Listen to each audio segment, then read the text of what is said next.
Un monde bipolaire au temps de la guerre froide, 1945-1962. Comment, après 1945, le monde se partage-t-il en deux puissances antagonistes? D'abord, faisons un point sur l'état du monde en 1945. Nous avons, en juin 1945, l'Organisation des Nations Unies, ONU, qui est créée, avec la signature par 51 États de la Charte des Nations Unies. L'ONU a pour but de maintenir la paix, de défendre l'indépendance des peuples et les droits de l'homme. On peut voir, après la Seconde Guerre mondiale, qu'il y a une nouvelle hiérarchie des puissances. L'Europe est ruinée par la guerre, son rôle économique et diplomatique est effacé. Les États-Unis demeurent la première puissance économique et financière. Ils sont les seuls, jusqu'en 1949, à détenir l'arme atomique. Enfin, l'URSS a tiré sa lutte contre le nazisme à un grand prestige. Elle étend son influence en Europe. C'est ainsi que l'on voit naître un monde bipolaire. D'abord, alliés. Il y a rupture en 1947, lorsque, libérés des nazis par les soviétiques, les États d'Europe de l'Est sont occupés par l'armée rouge. L'URSS y impose des démocraties populaires, dans lesquelles le parti communiste local est le parti unique. Le président américain Truman présente alors sa théorie de l'endiguement. Il propose une aide financière pour la reconstruction, le plan Marshall, que seule l'Europe occidentale accepte. C'est ainsi qu'on voit se mettre en place des blocs. D'un côté, le bloc de l'Ouest, États-Unis et Europe occidentale, qui forme en 1949 l'Organisation européenne des coopérations économiques, OECE, chargée de répartir l'aide Marshall, et l'Organisation du traité de l'Atlantique Nord, OTAN, alliance militaire. De l'autre côté, nous avons le bloc de l'Est, URSS et démocratie populaire, qui se regroupent dans le Conseil d'aide économique mutuelle, CAEM, et dans le pacte de Varsovie en 1955.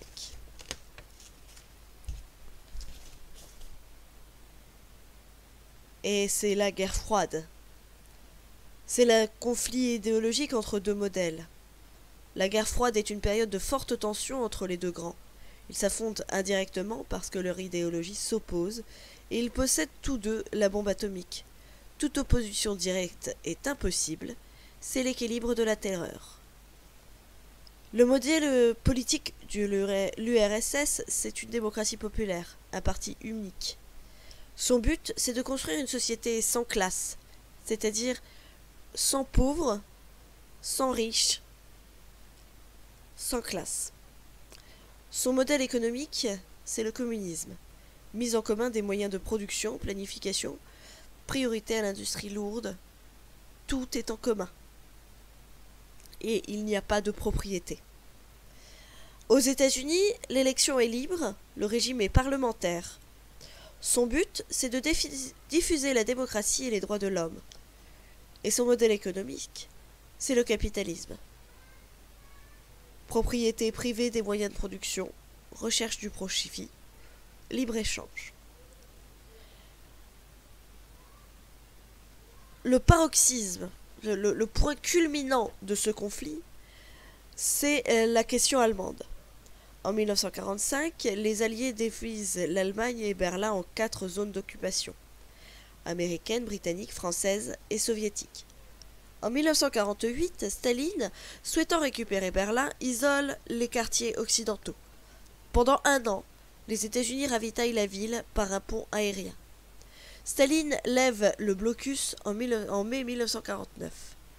En 1949 sont créées les Républiques fédérales d'Allemagne, RFA, et la République démocratique allemande, RDA, situées de part et d'autre du rideau de fer.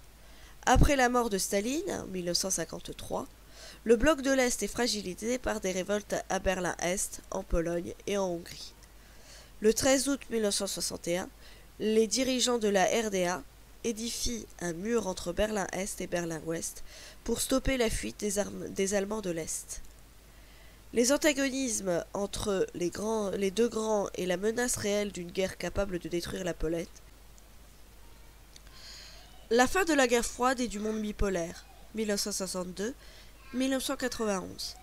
Quels bouleversements géopolitiques mettent fin à l'affrontement entre les États-Unis et l'URSS et au monde bipolaire? D'abord, après une grande période où des tensions se font entre les États-Unis et l'URSS, une détente est nécessaire. Une trêve est nécessaire. En 1962, la crise de Cuba plonge le monde au bord du gouffre. Les États-Unis découvrent les rampes de lancement de missiles sur l'île de Cuba, territoire communiste. Le président américain John Fitzgerald Kennedy place l'île sous embargo et menace l'URSS et Nikita Khrouchtchev qui recule. En 1972, les accords SALT I limitent les armes stratégiques. Par les accords d'Helsinki, 1975, les deux blocs s'engagent à respecter les frontières de l'Europe et des droits de l'homme. C'est ainsi qu'il y a également une remise en cause d'un monde bipolaire. Lors des conférences de Bandung en 1955 et de Belgrade en 1961, les nouveaux États indépendants affirment leur volonté de non-alignement. C'est la naissance du tiers-monde. À l'Est, la Chine communiste se pose en modèle concurrent de l'URSS. À l'Ouest, la France se dote de l'arme nucléaire en 1960 et retire ses forces de l'OTAN en 1966. Malgré cette détente, c'est ainsi qu'on nomme cette période, il y a certaines crises qui persistent. Les États-Unis échouent au Vietnam Sud contre la guérilla communiste soutenue par le Vietnam Nord, l'URSS et la Chine.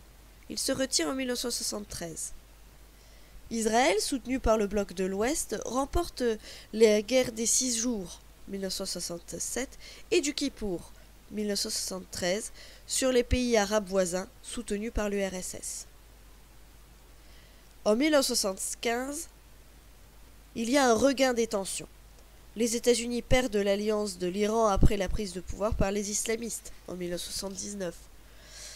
La même année, l'armée rouge entre en Afghanistan pour défendre le régime communiste contre lequel la population résiste. L'URSS étend sa zone d'influence en Afrique, en Asie du Sud-Est et en Amérique centrale. Mais dès 1980, l'Amérique revient en force. Le président américain Ronald Reagan lance une nouvelle course à l'armement. Des euromissiles soviétiques SS-20 sont pointés sur les bases de l'OTAN qui braquent ses fusées sur l'URSS. En 1983, Reagan annonce la création d'un bouclier spatial antimissile au-dessus des États-Unis. Mais l'URSS et le communisme vont s'effondrer. D'abord, à cause des réformes de Gorbatchev. À partir de 1985, Mikhail Gorbatchev libéralise progressivement l'économie, ce qu'on appelle la perestroïka, étayée par la glasnost, qui veut dire la transparence.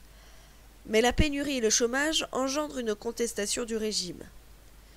Dans un souci de détente, toujours de trêve, détente, c'est comme ça qu'on appelle les trêves pendant la guerre froide, les euromissiles sont détruits en 1987 et les armements stratégiques réduits en 1991.